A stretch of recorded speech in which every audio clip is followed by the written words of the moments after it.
You may, however order you want to go. Go ahead. Good afternoon, Madam Chair. My name is Ryan Mendel, and I serve as the Executive Director of the Texas Lottery Commission. I first want to recognize three members of the Commission who are present and have joined us today. Chairman Robert Rivera and Commissioners Jamie Steen and Clark Smith are seated directly behind me. We appreciate the opportunity to appear before you today to provide you with an overview of the agency's fiscal years 2026-27 budget requests to answer any questions you may have. We provided you with an agency handout as a reference for your review. Joining me for our prepared testimony and presentation is Sergio Rey, our agency's Chief Financial Officer. He will provide you the information regarding the agency's budget requests, and the agency's Charitable Bingo Operations Director, LaDonna Castanuela, to provide you with an update on charitable bingo in Texas. I do have some brief comments before I turn it over to LaDonna and Sergio. As you're aware, the agency is currently going through a sunset review. We have welcomed the chance to review and improve our agency operations. The agency has implemented numerous recommended sunset management actions and other changes to address issues identified by the Sunset Advisory Commission and staff. The agency has implemented board subcommittees to improve opportunities for commissioner engagement and to further the board's oversight of the agency's policy development functions. We have clarified the division of responsibilities policy to make clear that the board is responsible for significant policy decisions. We have updated our commission rules to close gaps identified by Sunset staff, and we've enhanced the practices around preventing minors from purchasing lottery tickets. Recently, the agency executed a memorandum of understanding with the Texas Alcoholic Beverage Commission to share information regarding violations of law or rule by our respective retailers' violations of purchases by the minor. There's been much discussion also regarding lottery couriers and bulk purchase of lottery tickets. At the direction of the board, I have instituted guardrails around bulk purchase activity in the state, both through procedure changes and through software changes. The current Lotto Texas jackpot today is higher than it was directly before the bulk purchase event in April 2023. So far, those guardrails seem to have held.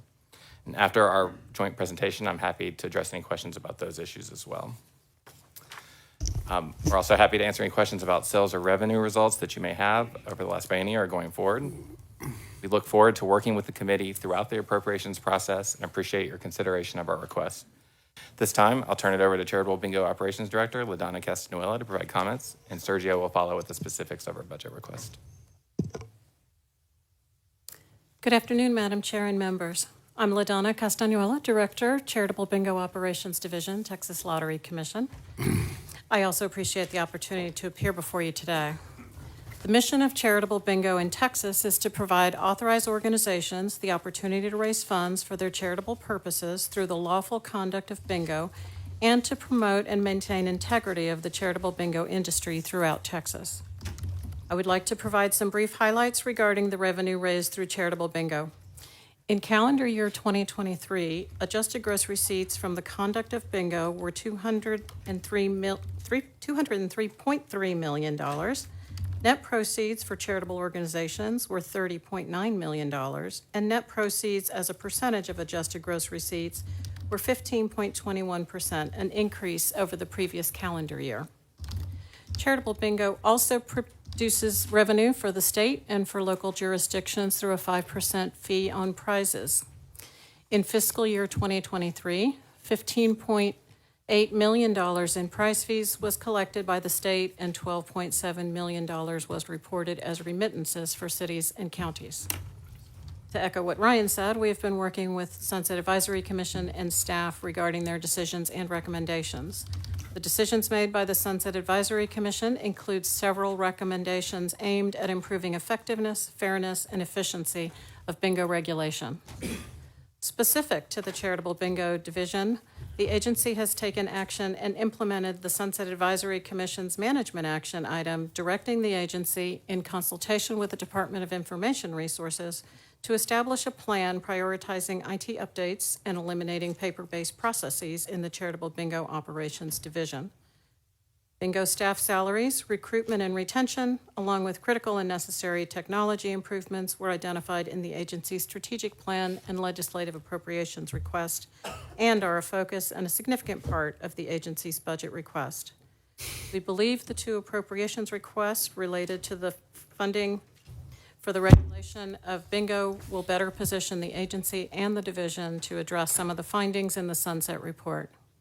This concludes my remarks, and unless you have questions, I'll hand it over to Sergio, who will present details of the agency's requests. Thank you for your time. Okay, go ahead.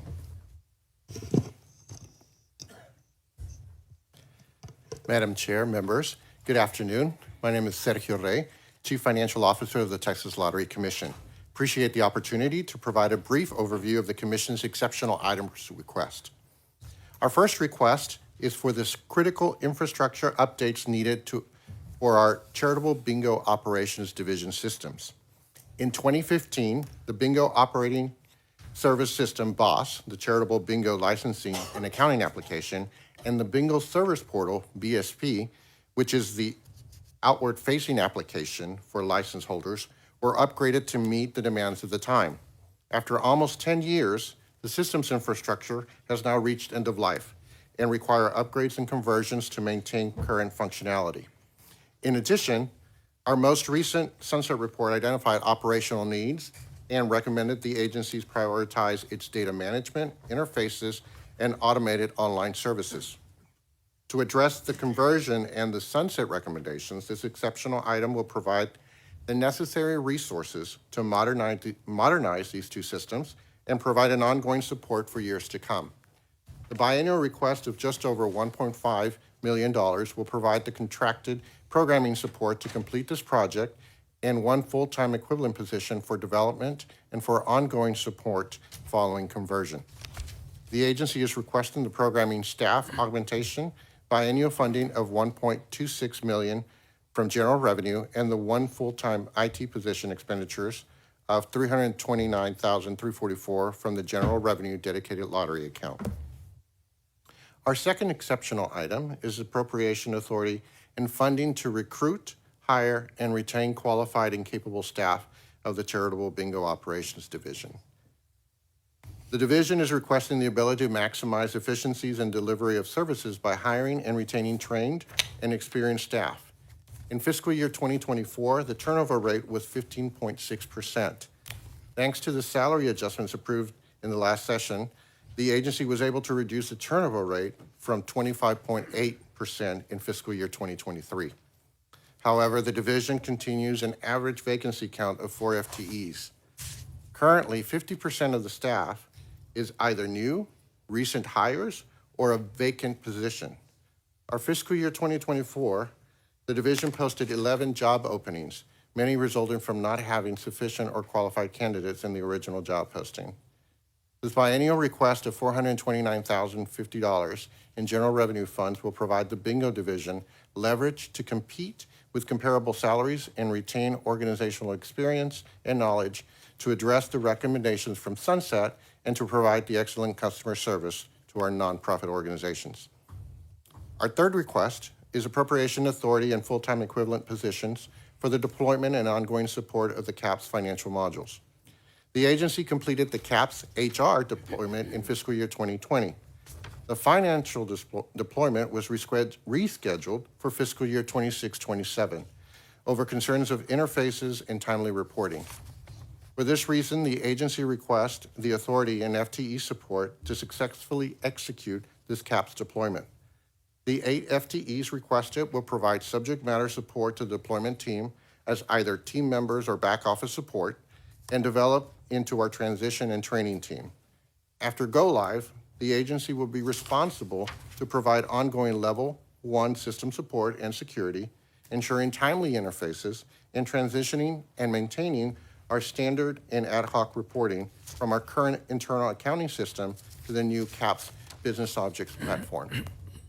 Funding of the $1.8 million for this exception item will be from the general revenue dedicated lottery account and would not be a cost to the appropriations bill since the funding does not count towards the certification of the GAA. Our final item is a request for the rider authority for the transfer of unexpended balances within the biennium for the general revenue funds appropriated to our 4 bingo strategies. This would provide the agency the flexibility to fund bingo regulatory operations within the biennium. Thank you for the opportunity to present our agency's exceptional item request. We'll be glad to provide any additional information.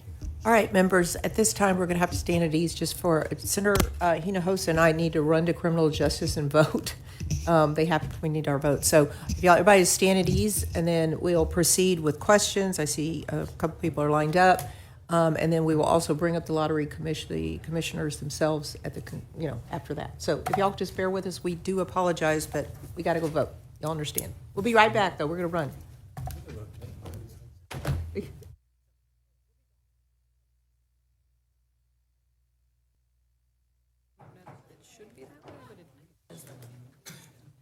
We'll begin again, and we'll start. Everybody's in place? Great. Okay, Senator Hall, you had your light on first. Thank you, Madam Chair. I got a question for LBB first. Okay, sure. Ask whatever. Yeah, everybody's still available What's for questioning. the annual contribution to the education program in Texas from the Lottery Commission? Historically, the agency has been able to contribute roughly $1.98 billion to the Foundation School Fund. For a biennium? Well, just for the annually. Annual, okay. Yeah, annually. But about 3 days worth of education. Okay, thank you, okay. All right. Kind of went through a rough sunset, some questions that were asked. I think one of the main things we're concerned about was this issue of the courier. Do we still have couriers, or did you take the hint that it was not in line with what the intent of the legislature was to have them and change the rules? Thank you, Senator. And yes, the sunset did look closely at couriers, both in the first report and then the supplemental report issued in January. Couriers are still operating in Texas today. They're outside of the regulatory authority of the Texas Lottery. We regulate the brick and mortar retail location, and that's who we license, and that's who we have regulatory control over. So under the statutory structure today, our only authority would be to revoke the license of a brick and mortar lottery licensed retailer. Couriers work by going and acquiring lottery tickets from these brick and mortar lottery licensed retailers, and then facilitating the transfer of those tickets via an image on a phone to the players elsewhere. They retain the physical ticket in their location. So today, we do not have the authority to revoke a lottery licensee for working with a courier. But what I've done after Sunset and the work that the Sunset staff did and the conversations we had there is I formed an agency working group.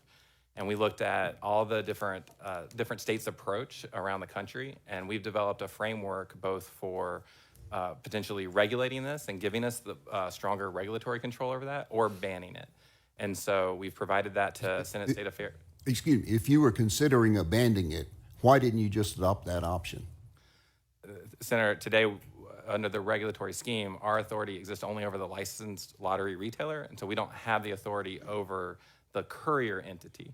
Well, I know what we did do is I took a package of rules to the board, and they approved it recently to revert certain rules that some said were facilitating this activity, the rules that were passed in 2020. We undid those rules just to make clear that, again, we have no authority over these entities. Mm-hmm. We do not have a bias one way or another, whether they exist or not, and would welcome and appreciate legislative guidance. So you had made rules that facilitated their operation. Could you give an example of, or talk about what changes you think you have made to curtail the courier?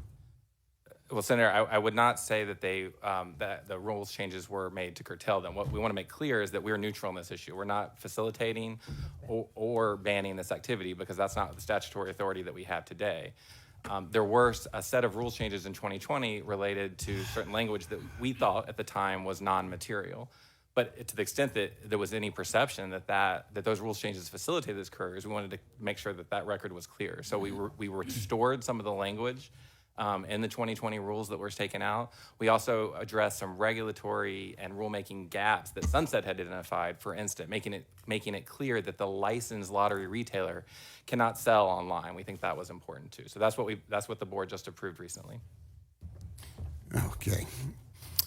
You made some changes to protect minors, to keep minors. How serious do you take that concern of making sure minors are not getting involved? Senators, very, very seriously. This is something that's been an ongoing, what we call a responsible gambling or play responsibly program that we've had in place in many years. But since the concerns raised through Sunset, we've taken additional actions. We did an additional messaging campaign through both social media and our in-store retail systems, and reminding retailers that this is not something that we want to take place. Two more specific actions that we took to make it clear how serious we take this issue. One is that the board instituted through an emergency commission meeting and a rulemaking package. This is a one strike and you're out offense. So if we find that a retailer is selling to a minor, if that licensed lottery retailer is selling to a minor, we're going to revoke their license. And then second is that we had a number of what we call self-service machines where someone can go, and you might see these kind of like vending machines at a number of retailers around the state.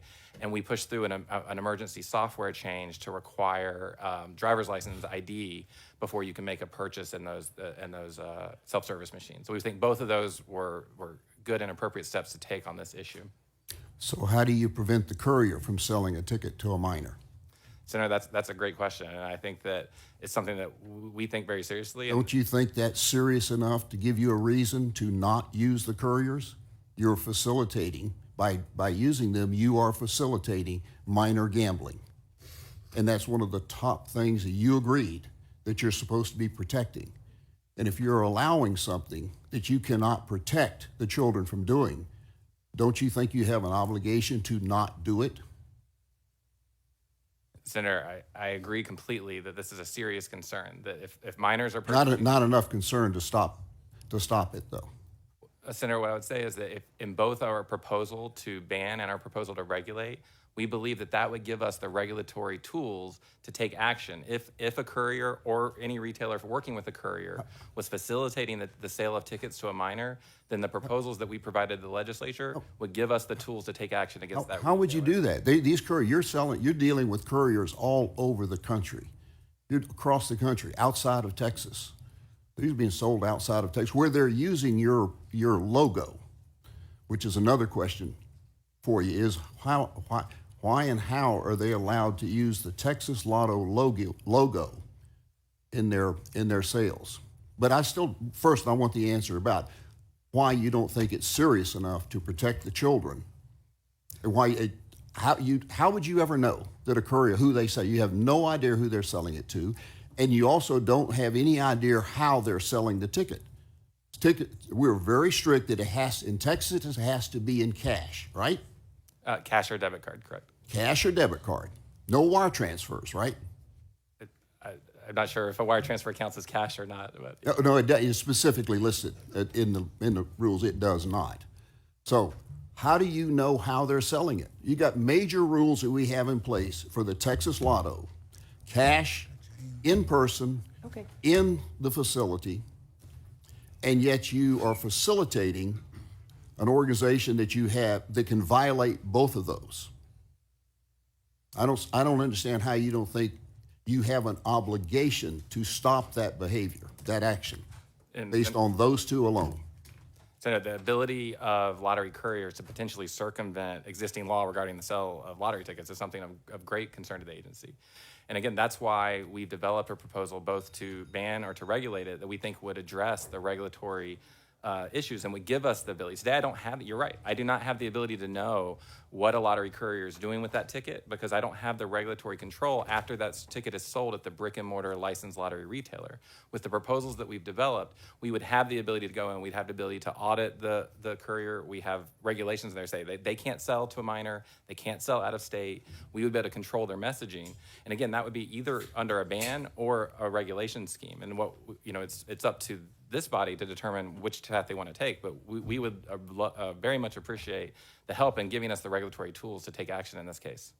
I think you haven't been given the authority to actually do it, but let me facilitate them. Under what circumstances do they buy these? Has the commission ever made terminals available to a courier to actually bring the money in and do the tickets themselves? Sarah, I want to make sure I understand the question, but we provide terminals only to licensed lottery retailers. That's who we have the regulatory control over. The licensed lottery retailer then has a in-person transaction with a courier entity. So we would never provide a lottery terminal directly to a courier. You're saying a courier walks into 7-Eleven, wherever it is, like anybody else does, and then buys his 1, 2, 3,000 tickets that he's sold himself. Senator, there's normally two models that we've seen for how the couriers are structured in Texas. One is the courier will form a relationship with an existing lottery retailer. So a retailer that might have a volume of tickets they're already selling, the courier will approach them. They'll form a relationship on that perspective. So it's a retailer that has been a good retailer over the years. The courier will approach them independently, and they'll have a relationship there. The courier will then acquire those tickets, again, at that brick and mortar location and then provide those to their customers online. The other model that we've seen is that they'll develop a kind of legal separation between another entity. So there might be a subsidiary, a corporate structure where it's a subsidiary or a sister organization. And then that organization becomes licensed as a lottery retailer. And then the courier entity is co-located or near located. They will then print those tickets, again, through the lottery terminals that we provided to the licensed lottery retailer, and then, again, provide those to their players through that image online. Are there any out-of-state entities that you license to sell Texas tickets? No, Senator. A lottery licensed retailer has to be located within the state of Texas and sell their So tickets. what you describe is the retailer sets up a working relationship with a courier to implement this. Senator, that's exactly right. These are independent business relationships that today, under the regulatory scheme, we have no control over. Okay, so now we have the retailers are helping to facilitate minor gambling. Again, Senator, if there's... And you don't think that's a problem? Senator, I think this is a serious problem. And this, again, the regulatory control, the ability to circumvent the regulatory control is a serious issue. And that's why we developed the proposal to regulate or ban and want to work with you and as a partner on this solution. Can you point to anything in the legislature that gives you the authority that allows you to open up a clear path for underage gambling? Absolutely not. And that's... Yet you've done it. Senator, I would say that the reason that this situation is created is because we don't have the clear statutory authority. Our statutory authority exists over the licensed lottery retailer in the brick and mortar location. And so that, again, if there's a bill passed that gives us the authority to either, from a banning perspective or a regulatory perspective, we will take appropriate action against either the courier entity or the licensed lottery retailer. And you have never made a rule change that facilitated the commissioner? Correct. There was never any intent to pass a rule that would facilitate this in any way. All right. Let's move on to another subject. There's some facilities that just don't seem to quite meet the definition of brick and mortar.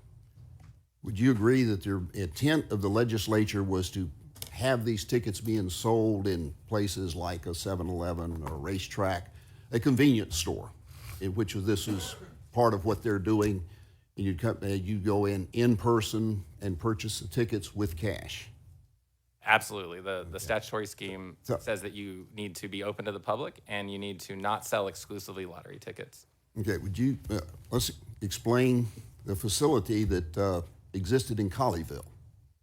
Started out with a single machine in it. Didn't look anything like a convenience store. Matter of fact, it was just a fairly plain plaster building that had one small sign on it outside, and I believe that sign, what was the sign that was on the outside of it? I don't recall, Senator. Hooked on Montana, name of the so-called business. Their business was fly fishing tours in Montana, right? And then all of a sudden, another 10 or 11 lottery machines were brought into the building. But they had retail. They had two tables. One had some koozies sitting on it, and the other one had some fish hooks, right? So that was their brick and mortar. With a dozen of your machines that y'all provided to them, and then somebody showed up with about $11 million in cash to buy tickets. Would you consider that an ordinary operation? Is that something that... Explain how you allowed that to happen. And as you understand, this I'm just talking about one.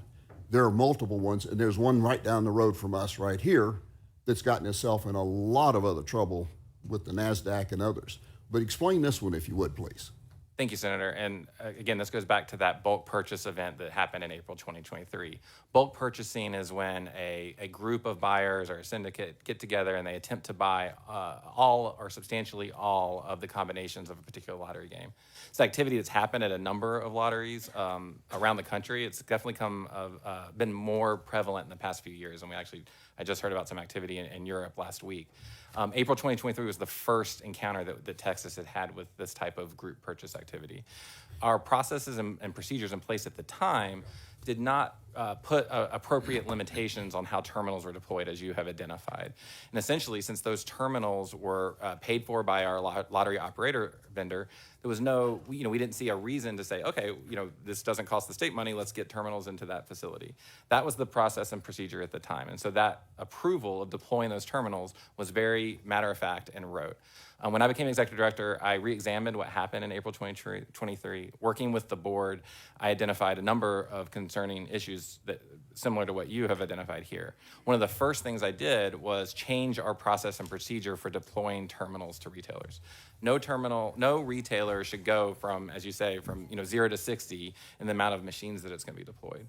For now on, if any retailer wants that number of lottery terminals deployed, that approval has to go through our general counsel and ultimately to me, instead of being approved at a very low level. So that's one example of a guardrail that we put in place for that activity. Another guardrail that we've examined is putting kind of a rate limiter on the terminal so that now they cannot print the significant amount of tickets that they printed at that time. And again, as I mentioned, leading into that jackpot in April 2023, the jackpot was about 74 million. After the bulk purchase, it ended up at 95 million, and that bulk purchase group ended up winning that jackpot. Today, the jackpot's almost 80 million. So we've actually surpassed the jackpot that was at that time. And with the terminal limitations that I've put in place, we believe that those guardrails are holding. Okay, so how many were there? There were 3, 4, 5 facilities like that? Well, the bulk. And what did you do in the way of a background check? Did you just send the machines out there, no background check, see who's doing this? It was running so loose then that, I wanted 12 machines. Is that unusual, or do you have a lot of places like that? That type of terminal appointment is very unusual. And so again, when I went back and looked at our process and the safeguards that we had in place, we didn't have much on the deployment of the terminals. The background check and the setup of a retailer would happen when they apply for licensing. So at that point, we look at this, the statutory guidelines. Then we have our rule process. There is some background check there, but they don't ask for 15 terminals, right? You normally would get set up with 1 or 2, and then your sales would determine if you get additional terminals or not. When they requested those additional terminals, they obviously knew they were setting up something with this bulk purchase group. Yep. We did not know that at the time. And so again, the approvals at that time were at a very low staff level, and we hadn't experienced this before. So we've learned from that. I think that we always are looking to get better in our processes every day. I think that we have better processes in place today on that point. We certainly don't want to be aiding and abetting with money laundering with the cartels, do we? I would agree with that, Senator. Okay. Let me ask you about, you recently made some rule changes, and we talked again, back to the trying to prevent the addict, not, let people play, try to keep it in the entertainment level, difficult, in-person, cash, redeem it. But now you can go online, you've got an app you've created, and they can redeem $5,000 in winnings online. You have no way of knowing who they are, what their age is, or who it is. And as I understand it, before they had to go to centers over $600 because of IRS, of having to record to get the information. How do you do that now? Thank you, Senator. This is referring to what we call our mobile caching functionality that we added to our mobile app. Our mobile app is purely what we call a convenience function. So there's no wagering. You cannot play the lottery on our app. You can check your numbers. You can save wagers. And then what we saw during the pandemic is that there were a number of people that did not want to come into the claim center to claim their prize. And so we started at that point a development of mobile caching. This is something that's been rolled out in a number of other lotteries around the country. And essentially it works very similar, and I always use the example internally of like our mail-in process. We have the ability for anyone to mail in their ticket. And so now instead of mailing in the ticket, they can use the app and have the payment handed off to Bank of America. Bank of America is responsible for what we call KYC, the Know Your Customer, and the identification, because most Texans do not want us retaining their data. So we hand that out just like if someone mailed the ticket into us. The mobile claims process works very similarly in that we take the picture of the ticket, and then we hand that information off to Bank of America, and Bank of America issues the payment to the player. Notably, we have kept that at $600 to $5,000. I think going above that, there's some tax implications of that. But again, this is purely a convenience function for players, similar to if they mailed in their ticket. So, and no obligation to provide that winning information to the IRS? Yeah. No reporting? No, there is reporting, absolutely. So how do you do that? So what we do is they have to go through a little bit of a process, a registration process. So we'll have their social, a picture of their driver's license, and then Sergio can always speak a little bit more in depth about this. But essentially, it's going to issue the tax statements with under $600. There's no reporting to the IRS. From $600 to $5,000, there's reporting but not withholding. And over $5,000, there's mandatory reporting. So if they bring in to the claim center or mail in a ticket for over $5,000, we're going to withhold the appropriate amount and give them report that to the IRS, give them a tax statement. On the mobile app, we will just be reporting that to the IRS. So when they register, how do you know a 12-year-old didn't borrow mama's purse for a few minutes and her driver's license and register and is now doing it? Well, again, there's always circumvention, but I will point out that the statute today does not bar a minor from winning a ticket. It bars a minor from purchasing a ticket. Wow. You don't understand the inference, really. Again, Senator, if you want, if the direction is to change the law and allow prevent minors from claiming tickets, then we would obviously support that and then implement appropriate policies on that. My feeling is I don't agree with your interpretation. And my concern about us, you won't obey the current law out there. What good would it do for us to change the law as long as you're operating? If you're going to, put the lawyers. Get rid of the lottery commission. We get rid of the lottery. Oh, then we wouldn't have to worry about it anymore. Seriously, that's a serious question. Absolutely. There are many who feel you're not obeying the law now. In this room. And as soon as we change the law, the first thing you'll do is go out and hire smart lawyers to figure out how you can circumvent the law, because that's all of what you've been describing here is how you figured out how to circumvent what the law is. And Senator, if you don't take a moral obligation in your job to protect the people of Texas, like the intent of the legislature was when the law was passed, instead of trying to figure out, here's how we can get around this in this thing. If that's what it's going to be, we could pass a dozen laws, and you guys, it may take you a little longer to get around it, but it'd just be a different version of it. Senator, I appreciate that sentiment sincerely, and there's no desire at the commission to circumvent the law. Okay, no, but I don't understand why there isn't a desire at the commission to actually do the job the way the legislature intended for them to do it. Because you could have stopped this and put those things in place if the commission had told you to do so, wouldn't you? I don't believe we have regulatory authority beyond over the licensed lottery retailer. Okay. Hey, Senator Hall, do you have more questions? A lot of people waiting and. Nope. Yeah. That's. Covered. Thank you very much. Thank you. And members, there's several with questions, and I don't know if you want to direct your questions to them, that's good, or the commissioners behind them. So just tell me who you want to ask a question of, and then we'll take it from there. But Senator Perry, you were next. Thank you, Madam Chair. I'm not going to rehash a lot of what Senator Hall was talking Call about. up whoever you want. Here's the question, and I like the fact that you just kind of got into this and you're making changes, and I think your intent's well. I'm not making a judgment. Your predecessor was a little combative, to be honest, a little defensive. But here's the deal. I heard what you say. It's kind of the same talking points from the predecessor, not, again, making an indictment or judgment on y'all, but y'all had this fixed in new rule changed in 2020 by a Zoom meeting.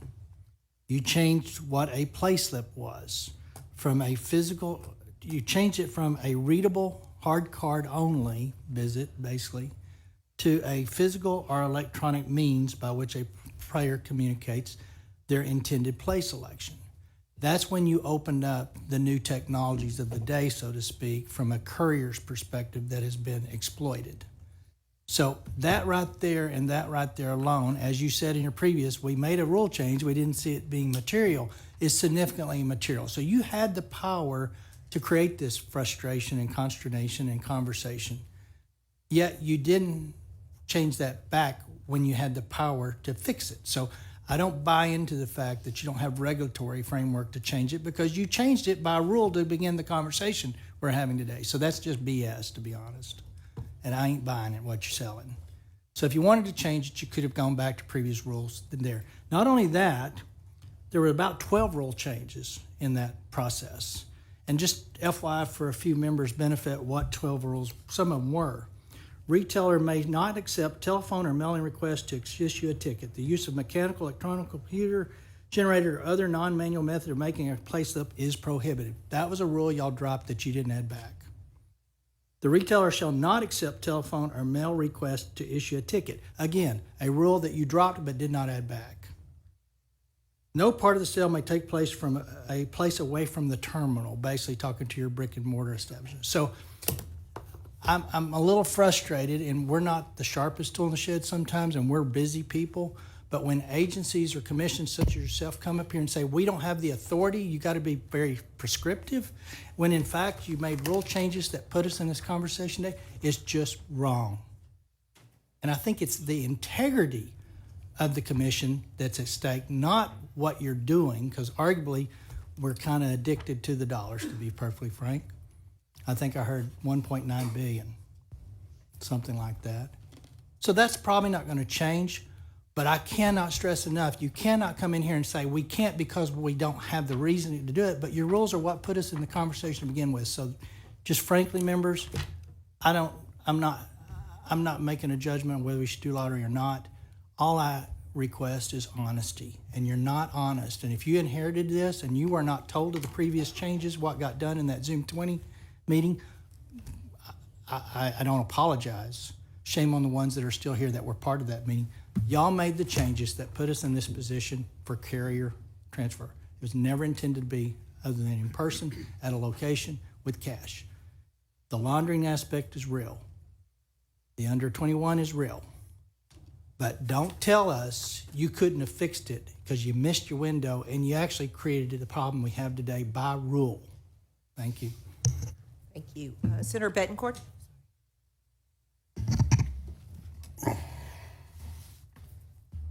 Have you ever asked the Attorney General for opinion on this?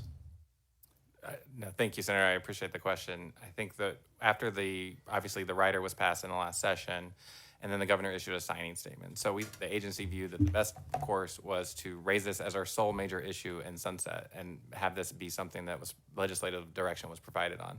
Again, that's why in the working group, we provided both a proposal for banning and for regulating it, and we're ready to implement that. Okay, so the answer is no. Correct. All right. See, that just goes to the heart of what this questioning is. When I ask a question, have you ever asked the AG for opinion? The answer should be what? No. Right. As opposed to an exclamation that doesn't get me any better than what that no is. I think this is something that we can do as chairman, okay?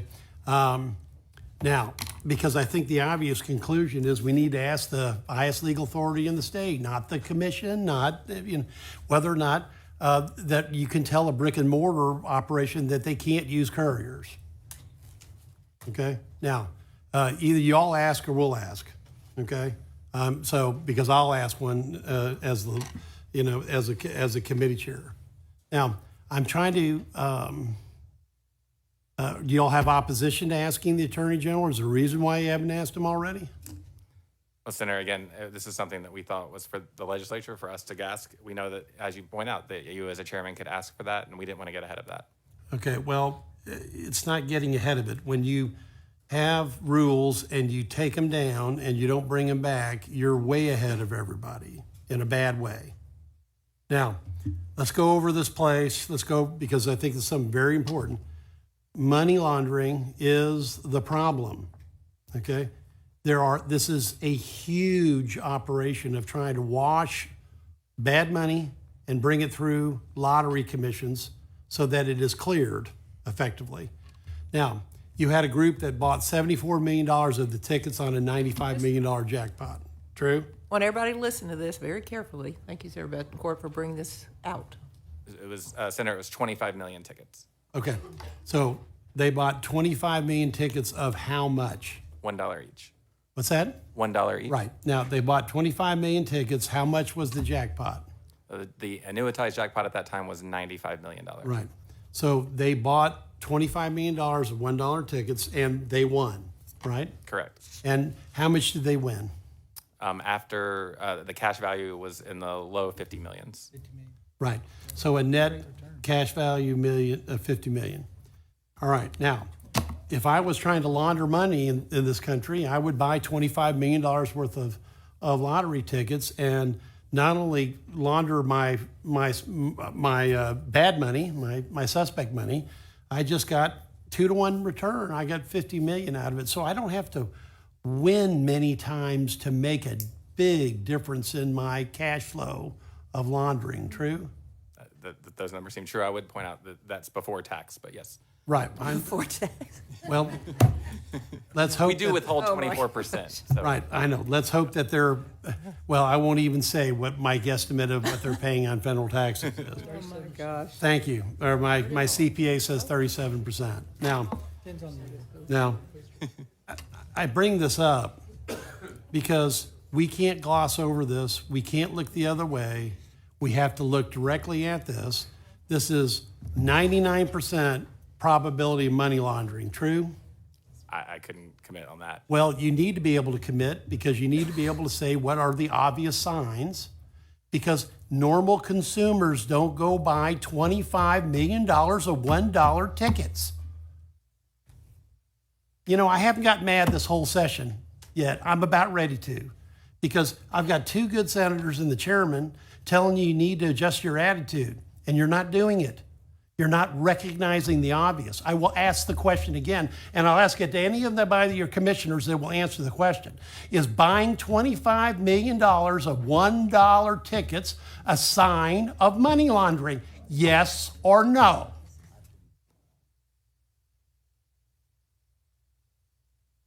I can't answer that question. Wow. Why don't you ask the commissioners what they think? Jim, give me a commissioner up here. They get the big. I want every one of you to answer this question now. Could I just make a comment? If you're going to answer the question, you can. Otherwise, you've had two chances and you haven't. Let's say it's a very concerning activity, and that's why. Oh, we've we're up to changed- concerning activity after my third time. The lottery has always been a cash business, right? And it's always had the concerns of money laundering. But when this activity, it was outside the norm. It's never experienced in the lottery before. These actors are acting at number of lotteries around the country. And that's why, again, we've put the guardrails in place. This is not the courier activity. This is a bulk purchase activity. And I've put the restrictions on the terminals, the restriction on the amount of terminals that can be printed each day. And this has Bring not your happened again. commissioners up. I want to hear the answer to this question. If you buy all the tickets, you win. $25 million worth. Gentlemen, introduce yourself. I want to make sure that you get a chance, all three of you, to answer this question. Okay? Because it's very important to understand the agency's leadership and the people on this board. Sure. Would you please state your name and record and answer the question to the committee? Okay. Senator Robert Rivera, to answer your question, yes, that sounds incredibly irregular. So yes, I would say that to answer your question, that does sound like money laundering. Great. One. Next gentleman. Jamie Steen, Commissioner. I agree question? it's irregular, requires further study, potentially money laundering. Potentially. Yes, sir. You sure you don't want to upgrade and extend your remarks? Well, I'd be answering without having full information. Does it look like money laundering? Sure. Is it? I don't know. No, that's what I'm asking. Yeah. Okay? Sir? Senator Clark Smith, Commissioner, it seems to me to be an indication of money laundering. Indication, a strong indication of, what? Yes, sir, I could see it being a strong indication of money laundering. Now, you gentlemen have answered a question that the executive director wouldn't do. So what type of leadership is he showing this committee if he won't answer a simple question like that? You guys are his bosses. Hey, please. Sure. Okay. So, again, all I can do is speak for myself, but, we as the commissioners, we're volunteers. Let's start with that. We are grateful for the responsibility to help guide the agency. And it's an agency that we did not create. We did not create the rules in which it is run and established by, but we do our best to understand the legislative intent and do our best to ensure that it is operating honorably and within the rules, given. So we are not here to promote the lottery. We're not here to advance the lottery. We're not here to expand gaming. We're here to ensure that the lottery is run to the color and intent by the legislature. So the decisions that we have made, I believe, honor that spirit. Okay, now, I'm going to try to make this as crystal clear as I can. You got a job, you were appointed, okay, and you were confirmed, and your voice matters because you're the leadership of this commission. Now, you have just seen what I've had to go through to get a straight answer, and that is something that we shouldn't have to be doing on the Finance Committee, and that should not be something that any agency person will not recognize the obvious, because $25 million of single dollar tickets is an absolute sign of corruption and money laundering. Normal groups do not go make those purchases. Now, when they do, when they win, they get a lot of traction out of that. They get to move that ball a long way downfield. Okay. Now, it is essential that this group decide to take this courier situation seriously. It's essential that they take the idea about minors, but they have to have money laundering at the top of their minds the entire time, because that's what modern lotteries do. They fall victim to these schemes constantly. Now, will you direct your group, okay, to ask for an attorney general's opinion, so we go outside of the agency to the highest legal group to get an opinion on whether or not you can make these rules, which were obviously made once and then pulled back. So would you all three commit to making that happen, at least for your individual votes? Yeah, I have no problem asking the AG for that approval. And again, the reason why that we have not in the past is that simply we felt that was a legislative, direction that should be taken. And again, we don't if need. you're asking if you're making that direction, well, then that's something. Well, remember, we don't meet except 140 days unless it was 2023 and we were busy on other subjects. You guys are there the entire other time. Okay? All right. Now, I'm beginning to like you because I feel like you're straightforward and honest. You answer questions. Next answer. Do you agree? I think it's a reasonable decision. Get an attorney. Okay, thank you. Sir? Yes, Senator, I agree. Reaching out to the Attorney General's office for formal opinion is a good idea. Okay. Madam Chair, Yes. I do not ever want to have an agency head ever come into this building again and have to use neutron weapons and bring his board up to get an obvious question answered. Okay?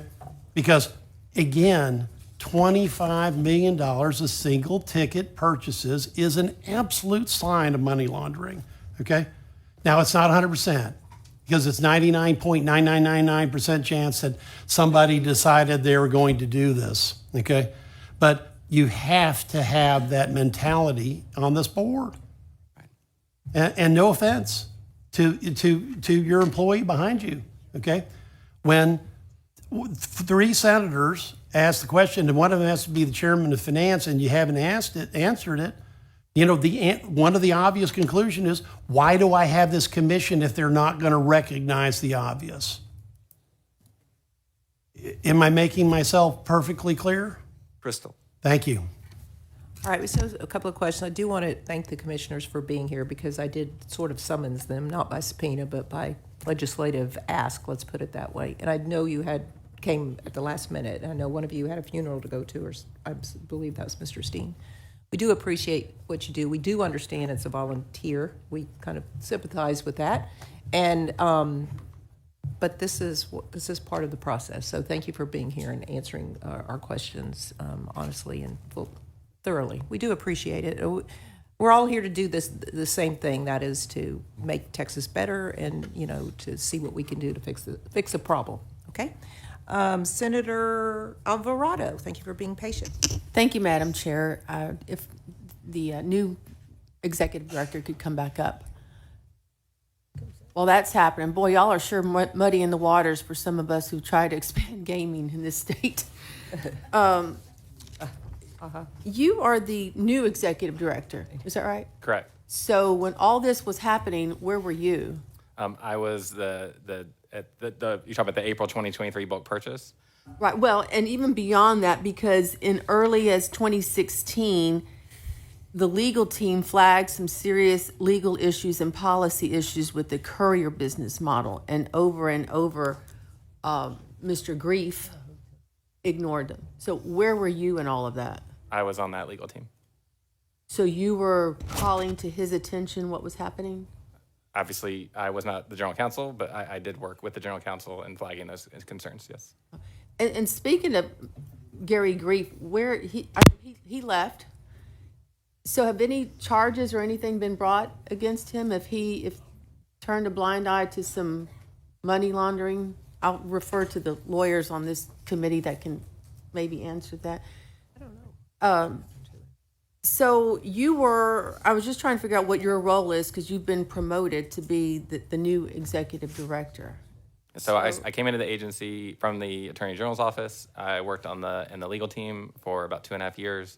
I became lottery operations director for a number of years, and then ultimately deputy and then executive director. Okay, so you worked in the Attorney General's office, you have legal background, and didn't your alarm go off, some of these red flags, these purchases? And by the way, was it the group of financiers that were making all these purchases and purchasing every possible winning combination, where were they from? Again, because it's a cash business, we don't know where the players are from, and when there's signs of money laundering, that's very concerning, but we don't have regulatory control over the purchase of the ticket. But certainly it was very concerning. It was very concerning to me when I became executive director this past April, and that's why I put the measures into place to stop it from happening again. Was it a European group? I do not know. I know that they recently did purchase they were involved in a mass purchase in Europe. Okay. Was the lottery game's integrity compromised in all of this? I would say that, the draw itself, in other words, there have been over the years different lottery drawings that were hacked or compromised in a way. So the lottery drawing was pure, but I think it definitely hurt the integrity and perception of that game. And again, that's why we took the actions to stop that from happening. Okay, well, I'm glad you clarified it, because in an article in the Chronicle, you said it wasn't compromised. And Senator, so would you like to set the record straight? Yes, thank you so much. I do appreciate the opportunity to clarify that. And again, we talk a lot in the industry about the integrity of the game, and that's all the processes of drawing the balls. We do 4 drawings a day, 6 days a week, around the clock, around the year. And so it's important that the integrity of the drawing is safe and securely done. In this case, the drawing was, in other words, it was a random draw, and it was successfully identified a number. So that's separate from the issue of the fact that when someone comes in and spends $25 million buying these tickets, that's not something that we want to encourage. That's not something we want to do. That's why I've put those guardrails into place to stop that from happening again. Okay. And so while you were in part of the legal team and bringing these attentions to Mr.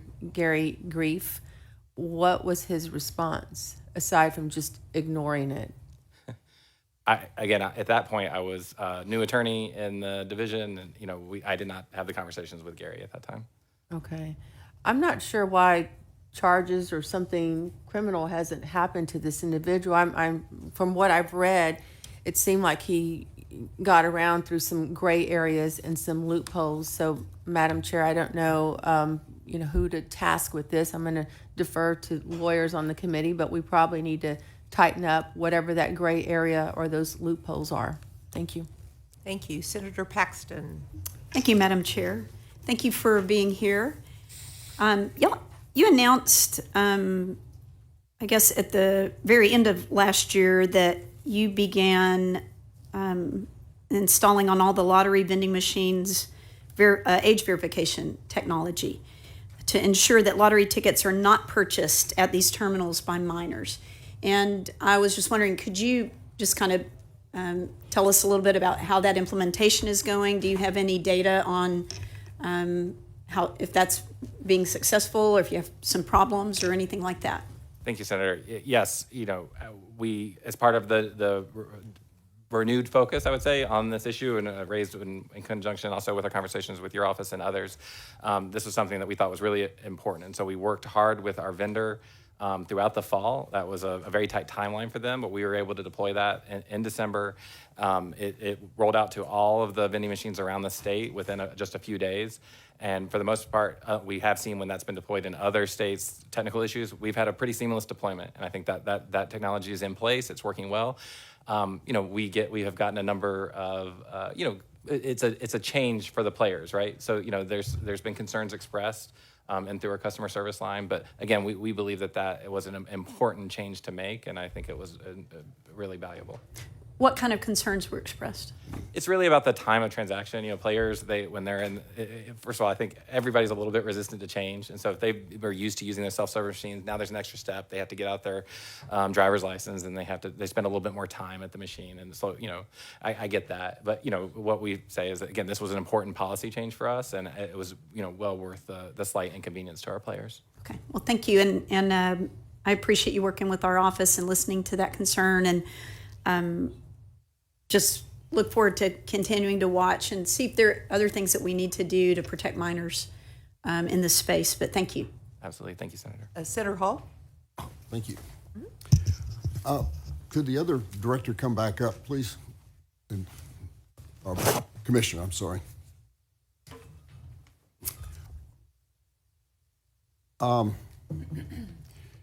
Is the director's answers about not being able to make the changes, not making the changes, is that his position, or is that what he was directed to do by the commission?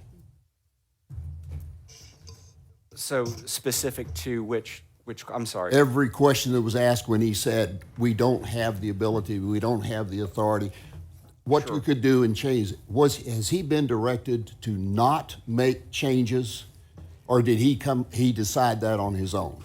So the information, at least for me, and I'll let the other commissioners speak for themselves, but the information received from legal is essentially how I best make decisions as to the understanding of where we lie within the statute. So you'll have to ask Ryan his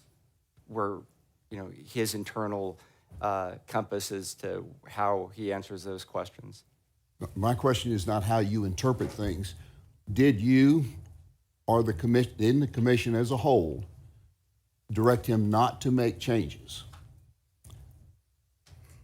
Did you encourage him to make changes? So we had discussions collectively as a commission during commission meetings, and we also have our new subcommittees that we have. So we've had those discussions in our legal subcommittee, in our audit committee, and our planning committee, and collectively the decision was the action that we've taken. And so, your Senator Hall, your questions, Senator Perry, Senator Betancourt, your comments are well received, and I know that we are, tasked with quite a bit, and those are things that there is incredible room for improvement. The items that just happened with the big, bulk purchase that you described, those are things that were not on our radar at all. At least for me, it wasn't. And, I'm sure none of the other commissioners, as it was a one-time event. And we, the commissioners, don't really get into the minutia of where and how individual machines are allocated and distributed throughout the state. But the general guidelines of best practices of, 1 or 2 terminals, those are things that, yes, we are aware of. But the anomaly of all of a sudden having, dozens of machines in one location, that was nowhere that we were aware of. And, so those... You're talking around stuff I'm not talking about at all. I'm talking about your job as commissioners. Yes, sir. Did he decide to make the changes, not make the changes, all on his own, or was he directed to make those changes? Yes or no? It's a real simple question. Yes ask or me no? a specific, we have, and I don't mean to be obtuse, we have a lot of discussions that go on, and so some of it's consensus, some of it is, this is what legal has, prescribed, this is the will of the consensus of all of the commissioners, so it isn't anything directly from me or any of the other commissioners, but I'll let the other commissioners. I'd like to have an answer from each of the others. Did you or did you not, as a commissioners, direct him what the changes were to be? And those changes being which ones? The ones that just recently made.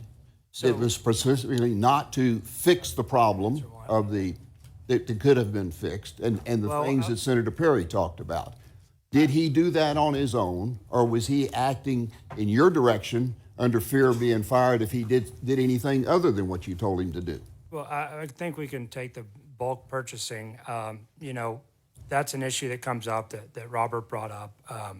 Ryan, having his institutional knowledge, will give us his thoughts on how to provide guardrails around that happening again. We take those under advisement, and then we will direct him to implement those changes if we think they're going to, help prevent issues that have come up before. We rely on a lot of his institutional knowledge to understand how to put in those guardrails.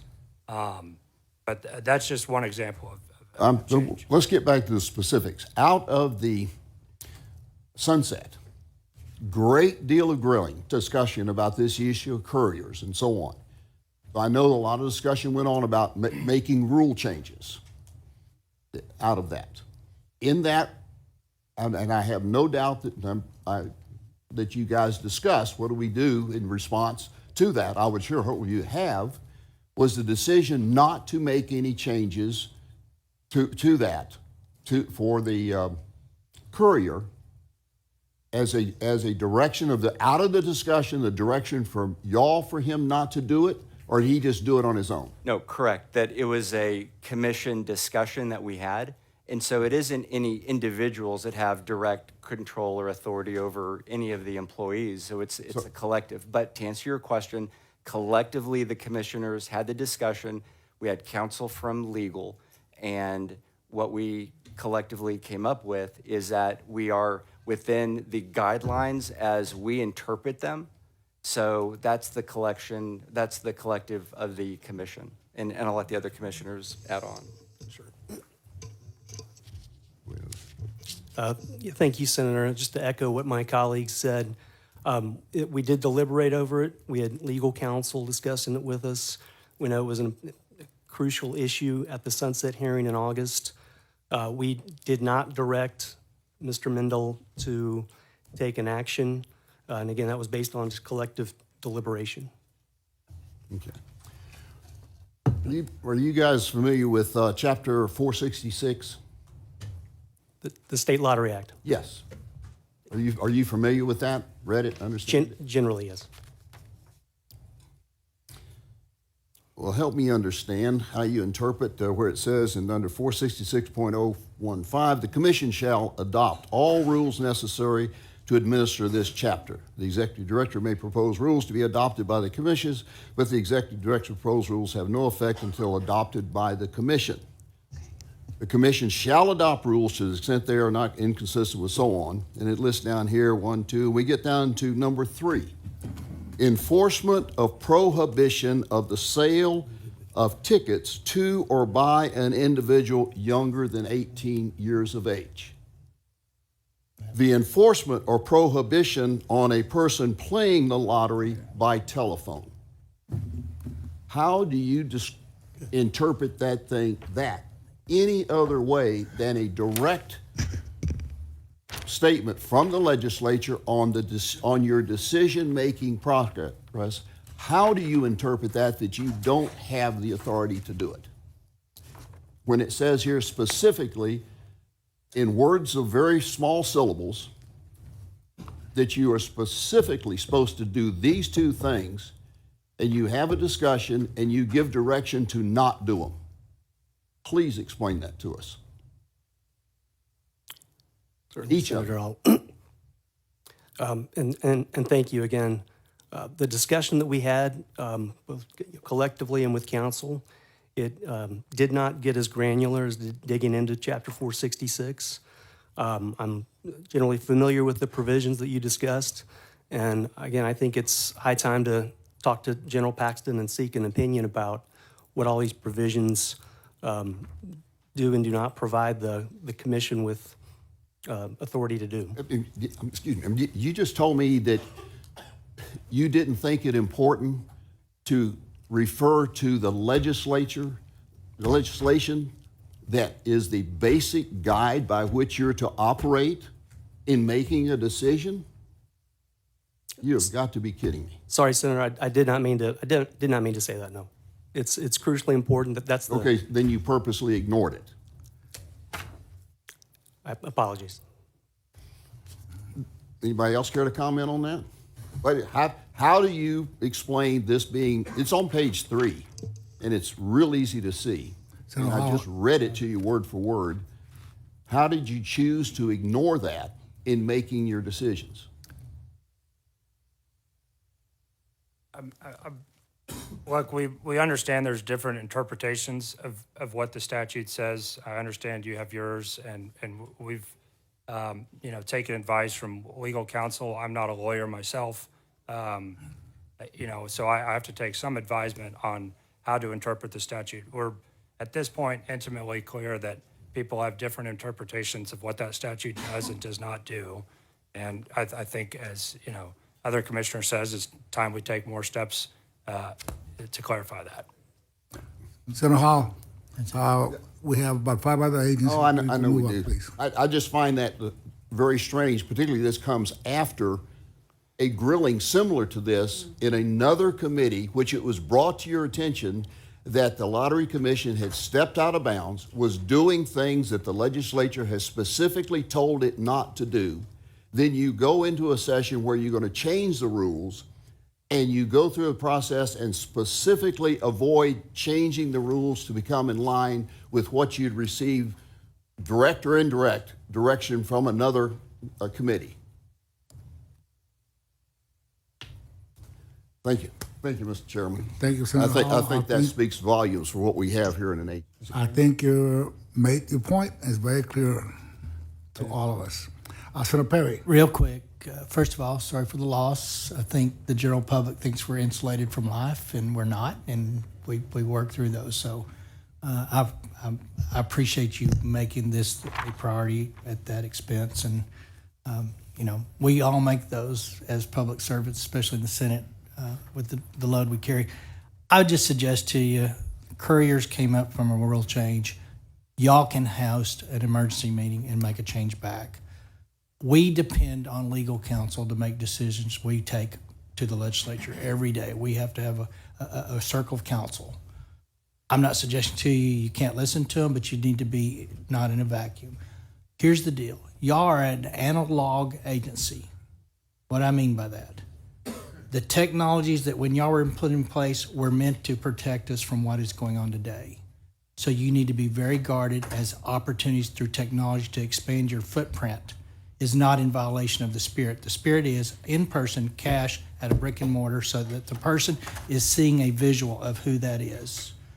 You changed that when you allowed mobile technology to interject itself. Understand the intent behind it. I think it was well intended. We're going to expend more money. We're going to get more money. We're going to be better. Truth of the matter is, that's not what the legislature intended. So think analog. we make a lot of decisions on digitals, but in y'all's situation, those were things that protect us today even more so. But again, not making a judgment of the counsel you receive, but you need to not be in a vacuum. And as you say, it's a volunteer job. I relate to that, all the subject matters. But you can fix the courier issue today without an AG opinion by changing a rule you changed. That's just a CPA, not an attorney's opinion, because it wasn't there before rule change. It is now a problem. So I just suggest to you go back and look at that. Clearly, the intent of the legislature is to maintain a visible contact with an adult to purchase a ticket. And that has been violated.